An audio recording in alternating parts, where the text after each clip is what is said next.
Next, we're going to move on to our main talk for today.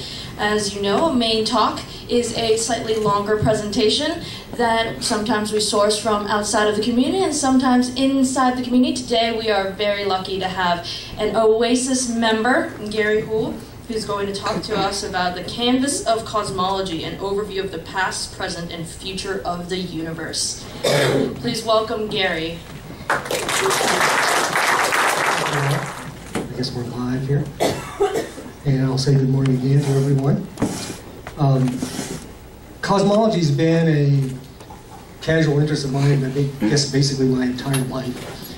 And when I came to OASIS, I found that there are other people here who have similar interests. And so for about this last 6 months or so, we've been meeting off and on to study cosmology. And most of that has been through listening to lectures from a course on cosmology from a company called the Great Courses. Anyway, I mentioned this Great Courses company because besides this course on cosmology, they have many other science courses, but they also have courses on history, mathematics, theology, philosophy, cooking, and on and on and on. So if there's other lifelong learners out there like myself, you might want to check it out just to see what they have to offer. A lot of the material that I'll be sharing with you today comes from this particular lecture that we were looking at. Okay, as with most stories, I think the best place to start with this one is at the beginning. And the beginning here is a period that goes from 0 to 10 to the minus 43rd seconds. For those of you who are not comfortable with scientific notation, I wrote it out for us here. It's 1/10,000,000th of a trillionth of a trillionth of a trillionth of a second.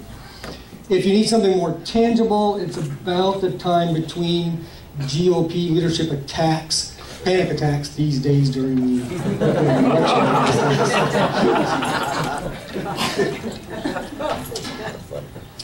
And this is going to be easy to cover because the truth of the matter is we don't really know anything about what went on between 0 and 10 to the minus 43rd seconds.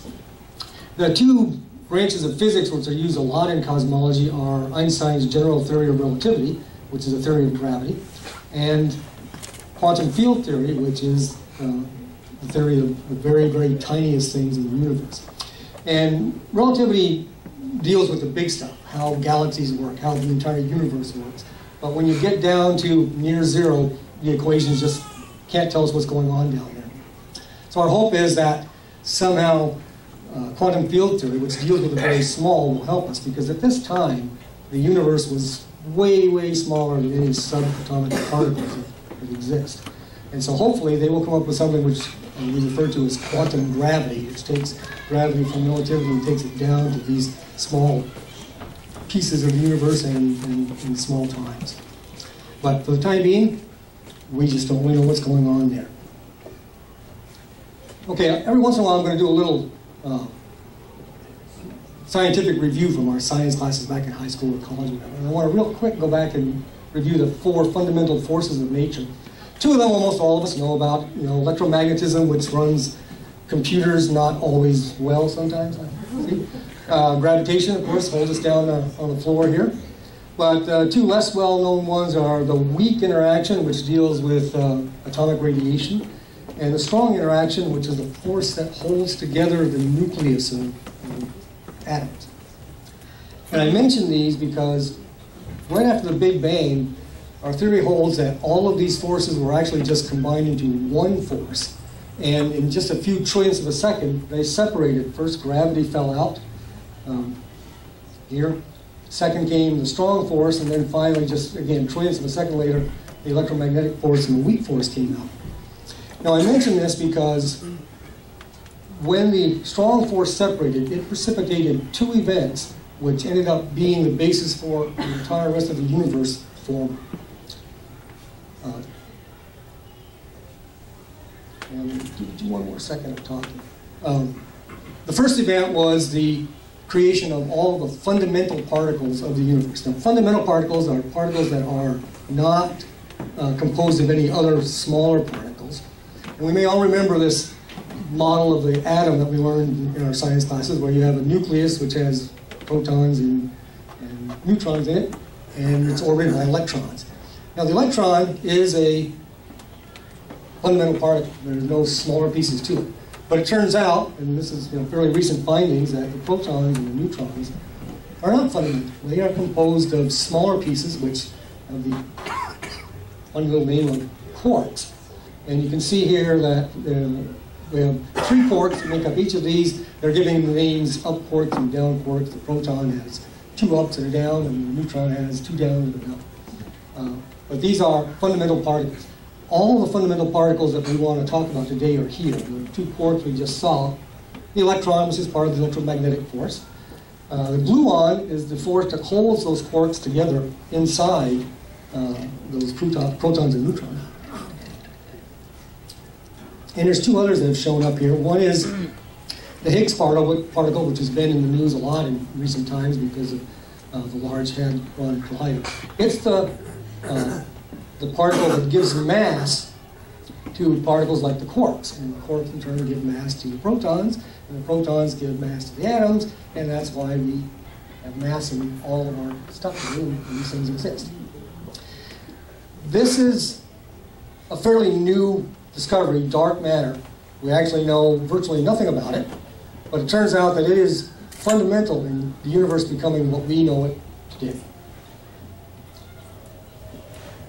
The other event that took place when the strong force separated from the other forces was something called cosmic inflation. This is also a relatively recent addition to the Big Bang Theory. Its primary purpose is to explain some things that the Big Bang Theory did not cover well. But the reason I want to bring it up here for this discussion is that the inflation started when the universe was, again, a very way below subatomic size. And in just, again, quadrillionths of a second, it expanded to about the size of a grapefruit. And if you do the math, what you'll find out is that that expansion took place faster than the speed of light.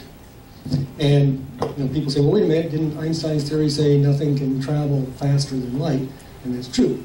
Nothing can travel through space faster than light. But this isn't space being traveled through, this is space expanding. So that speed limit doesn't apply here. And this will show up again later on in the presentation. Okay, so we have this hot, dense grapefruit full of plasma with quarks and electrons and other subatomic particles all colliding in there. After about 10 microseconds, it cooled down enough for the gluons to actually get hold of these quarks and hold them together, and that formed protons and neutrons. So now you had actually some real atomic matter in there. Now, at this time, the universe is much like the inside of stars are today. And inside stars, they burn hydrogen and through nuclear fusion, and that's what gives them all their light and stuff. And the universe did some of that at this time. It couldn't do it for very long because it's not the same as a star. And so it converted about 1/4 of the hydrogen in the universe into helium at that time. And that ratio of 3 to 1 still exists to this day. And when stars form, their initial configuration has about 3 to 1 hydrogen to helium. Okay? Now, next up is an emphasis that the universe is cooling very, very quickly. It's extremely hot when it first starts out, but you can see things drop very quickly. That's why in only 10 microseconds it cools enough for the protons to form. Okay? Now what's happening here is that in this plasma that's going on, you have these conversions of particles from matter into energy and from energy back into matter. And when this conversion takes place, then these are photons right here that are created, the consequence of particle collisions. And when the photons collide, they create both a matter particle and an antimatter particle. And these are, again, as you may well know, when matter and antimatter hit, they just turn right back into energy, in this case, photons. Now, it turns out that these processes are not entirely symmetrical, because as when matter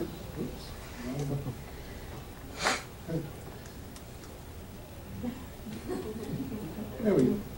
That button right there. When matter and energy just get together, they don't really care whether matter and antimatter get together. They don't really care what the temperature is. And so they just turn back into energy. But on the other side of the equation here, the photons, in order to turn back into matter, have to have enough energy to equal the mass they're going to create. That's what Einstein's equation up here says. I don't know why that keeps happening, but it does. So, as the universe cooled, a critical milestone was reached where all of a sudden the matter was turning into energy, photons. But the photons no longer had enough energy to turn back into matter. And so what happened there was the beginning of a great carnage where the particles were turning into energy, but the reverse wasn't happening. And about only 1 in a billion protons and electrons survived that carnage. And at the end of the process, that 1 in a billion protons and electrons are the protons and electrons in all of the atoms in the universe today, including all of the stuff we see around us and all of the atoms in our bodies, etc.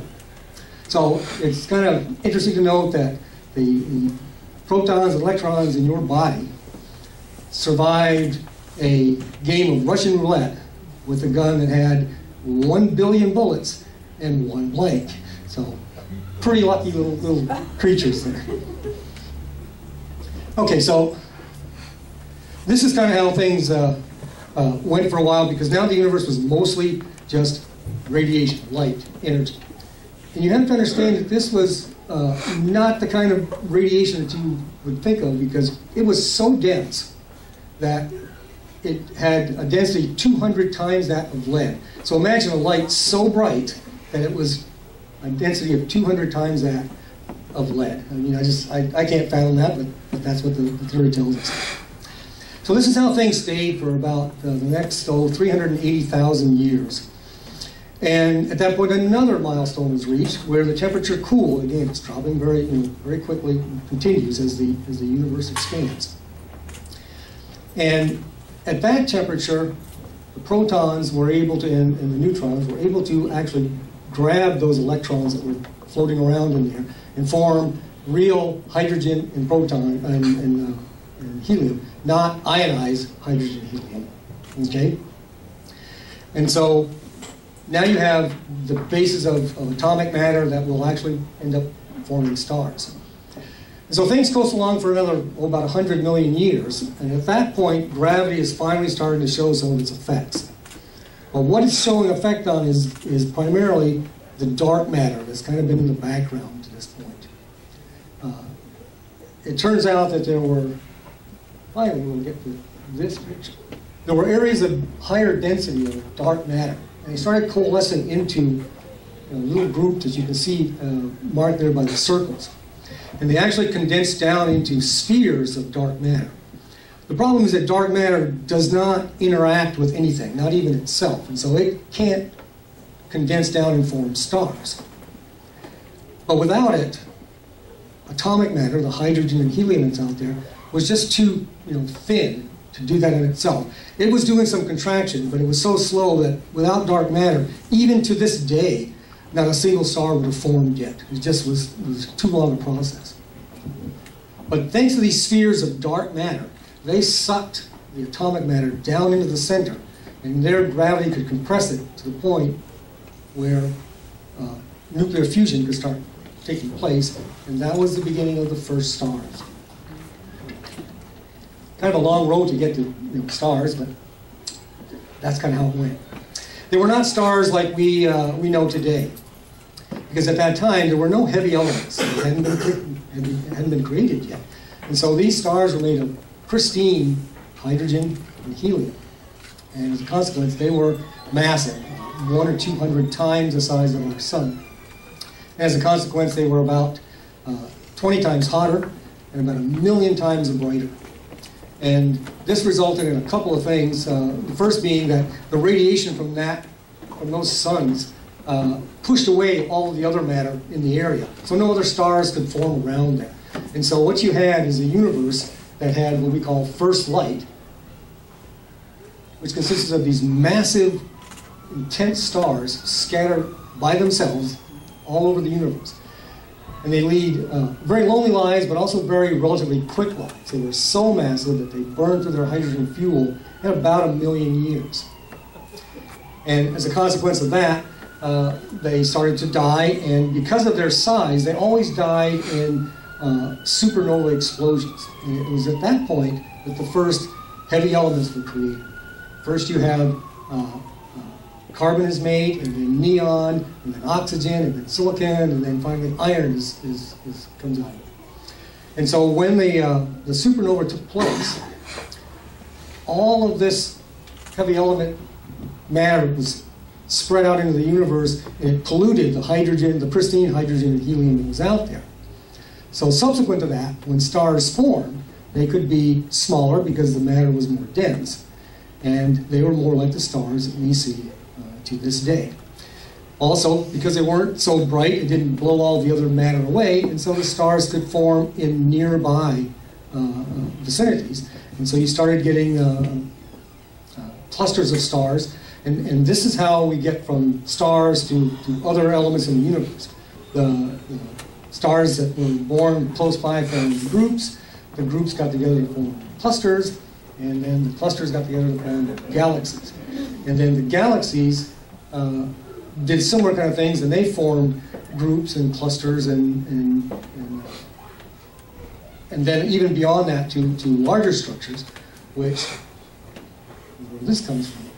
This is a map of 250,000 galaxy positions that was constructed today, and you can see the webs and the other structures of galaxies, in the universe. Now, what I want to do now is take a little trip, and we're going to travel out to see one of these clusters and some of the things that are kind of like the filaments that are near it. And we're going to do this on the Starship Oasis. And for those of you familiar with other starships, like the old Enterprises, Oasis is kind of a kick-ass machine compared to those. They kind of struggle to get anywhere more than about warp 10 or so. And on this journey, we're going to be traveling at just slightly over warp 10,000. So let's see what happens.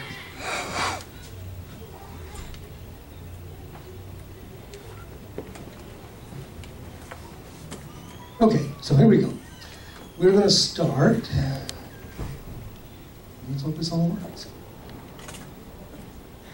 So we start by lifting up out of the Milky Way galaxy, and the first thing we can see is the center where the hot gas is heated by our central black hole. As we pull away, you can see the whole structure of the galaxy. And off to the left, you'll see soon the large and small Magellanic Clouds. These are dwarf galaxies that orbit us. Now we're going to bank off to the right here and see a couple of other galaxies in our local group. First we see M33, and then the great Andromeda galaxy, M31, here on the right, which is actually headed towards our Milky Way on a collision course. And we're going to dive down through the Andromeda galaxy here, and we're going to run into, first of all, the galaxies M81 and M82, and they are so close that you can actually see on the back side of this that M82 is starting to be a little bit distorted by the gravitational effects. From there, we're going to run into M101, and right behind it, there it is right there, and right behind it is M51, and you'll see it's another galaxy that has a dwarf galaxy orbiting it. Now, straight ahead, you see this kind of line of galaxies that looks like it points off to the left to a giant cluster. And that cluster is where we are headed, is the well-known Virgo cluster. So we're going to wing over here and get into the path that these stars are following down into the cluster, where they eventually will join it and make it even larger. And where we're headed is towards the center galaxy of this Virgo cluster. It's known as M87. As we get close enough here, we're going to turn the view screen up to magnification level 2, and that will let us see just barely the little plume there on the left. It's kind of a blue-white thing. It's coming into view about now. That's a telltale sign that M87 has a 3 billion solar mass black hole at its center, which is in part why it's drawing all of these other galaxies into a cluster. And we have arrived. So what I want to show you now is basically the right-hand side of this picture right here. And that little circle down there that just touches the tip, that's where we went. So of the only 2 billion light years in the whole picture, say nothing of the whole rest of the universe. Even traveling 60 million light years in about 2 minutes, which is where you get your warp 10,000 plus, we barely scratched the surface here of the universe. There's a whole lot more out there to see.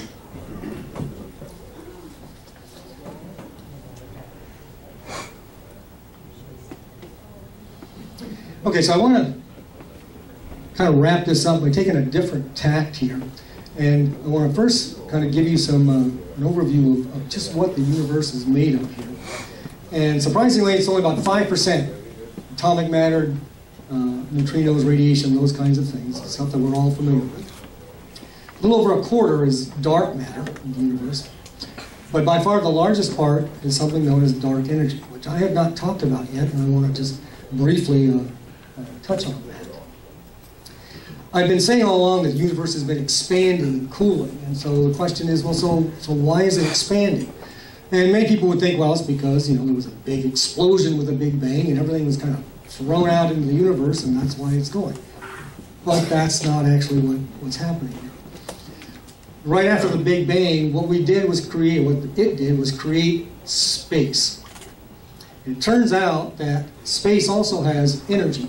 Sometimes it's called vacuum energy, sometimes it's called dark energy. And what this energy of space has the ability to do is to create more space. It is literally the only known example of a perpetual motion machine.